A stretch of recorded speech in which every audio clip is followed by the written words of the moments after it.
శ్రీమతే నమః.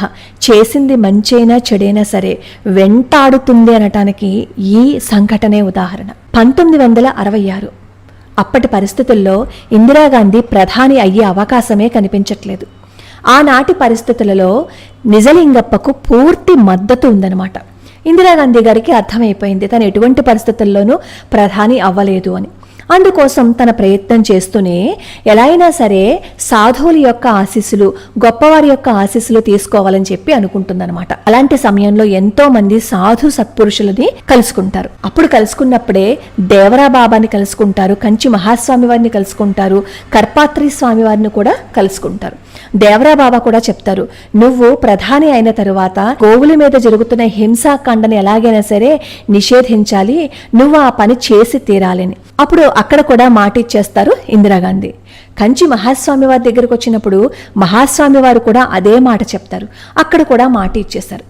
కరపాత్రి స్వామి వారి దగ్గరికి వచ్చినప్పుడు కరపాత్రి స్వామి వారు ఏం చెప్తారు అంటే, అమ్మా మీరు ఒక మాట ఇస్తే మేము నువ్వు ప్రధానిగా కావటానికి ఆశీర్వచనం చేస్తాము అంటారనమాట. నేను ప్రధానమంత్రిని అవుతాను అంటే మాట ఇవ్వడానికి ఏముంది అని అనుకున్నారో ఏంటో, సరే మీరు కోరిన ప్రమాణం చేస్తాను, నన్ను ప్రధాని పదవి వరించేటట్లు ఆశీర్వచనం చెయ్యండి అని చెప్పి వేడుకుందట. నువ్వు ప్రధాని పదవిని చేపట్టిన వెంటనే గోవధ నిషేధ చట్టం తీసుకురావాలి అని చెప్పి అడుగుతారు.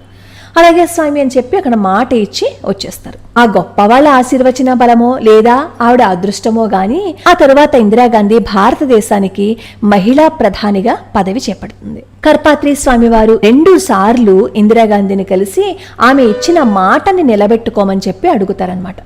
ఏవో కల్లబుల్లి మాటలు, కల్లబుల్లి కబుర్లు చెప్పి పంపించేసిన తర్వాత అప్పుడు కర్పాత్రి స్వామి వారికి అర్థం అవుతుంది మాట నిలబెట్టుకోదు అని చెప్పి. అప్పుడు ఏం చేస్తారు అంటే కర్పాత్రి స్వామి వారు కొంతమంది సాధువులు కూడా పార్లమెంట్ ముందు శాంతియుతంగా నిరసన చెయ్యాలి అని చెప్పి అనుకుంటారనమాట. 1966 నవంబర్ 7వ తేదీన ఢిల్లీలో జరిగిన ఆ ర్యాలీలో ఎంతో మంది సాధువులు పాల్గొన్నారట. అందులో దాదాపుగా 5,000 మంది మరణించారని చెప్పి చెప్తూ ఉంటారు. ఎన్నో గోవులు ప్రాణాలు కూడా పోయాయి, చాలా మంది అప్పుడు జైలు పాలయ్యారని కూడా చెప్తూ ఉంటారనమాట. అయితే దాని అంతటికీ కారణం ఏంటి అంటే అప్పటి ప్రధాని ఇందిరాగాంధీ గోహత్యపై నిషేధం యొక్క డిమాండ్ని అంగీకరించలేదు. అలాగే వీళ్ళ మీద లాఠీ ఛార్జీతో పాటు టియర్ గ్యాస్ను కూడా వాళ్ళు ప్రయోగించారనమాట. అప్పుడు జరిగిన రక్తపాతం చూస్తే ఎవ్వరి హృదయమైనా సరే ద్రవించిపోతుంది. ఎన్నో గోవులు ప్రాణాలు వదిలేశాయి. అప్పుడు కరపాత్రి స్వామివారు అంటారు, అమ్మా మమ్మల్ని బాధించావు, మేము సాధువులం, మేము క్షమించేస్తాం, కానీ మా తల్లి గోమాతలను చంపించావు, దీనికి నా శాపం తప్పక నీకు తగిలి తీరుతుంది, నీ వంశం నిర్వంశం అవుతుంది అని చెప్పి అన్నారట. ఆ విషయం అప్పటి పత్రికలలో కూడా వచ్చిందట.